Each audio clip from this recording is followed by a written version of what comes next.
Il faut bien voir que ces dommages collatéraux ne sont pas des dommages accidentels, c'est-à-dire qu'ils sont parfaitement prévisibles et parfaitement assumés. Qu'est-ce qui reste comme option à Israël qui veut éradiquer le Hamas, comme vous dites, et quand le Hamas se sert de la population palestinienne comme bouclier? D'abord, il faut constater que le raisonnement du gouvernement israélien dans les bombardements qui ont lieu aujourd'hui est un raisonnement erroné. Et toute la communauté internationale peut le voir. Le principe, c'est nous ciblons des terroristes. Et malheureusement, il se trouve qu'il y a aussi des populations civiles.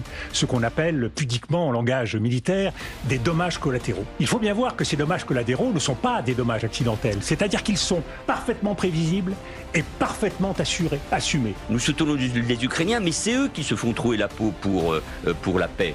Là-bas, enfin pour résister face aux Russes. Et les Israéliens sont en train de lutter contre une organisation islamiste qui a déclaré la guerre aux Juifs, aux chrétiens, à l'Occident et à nous-mêmes. Ils ont tué, bon sang, ils ont tué 40 de nos compatriotes.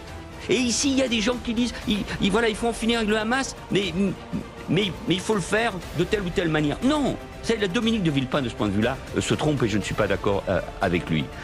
Je n'ai jamais soutenu le gouvernement de Benjamin Netanyahou et je pense qu'il s'est trompé lourdement. Mais aujourd'hui, tout le peuple d'Israël est rassemblé pour en finir avec le Hamas. Voilà, c'est cette étape-là. Après, j'espère qu'avec un nouveau gouvernement en Israël, une nouvelle coalition, avec un nouveau dialogue avec les Palestiniens, on trouvera les solutions. Je l'espère de tout mon cœur.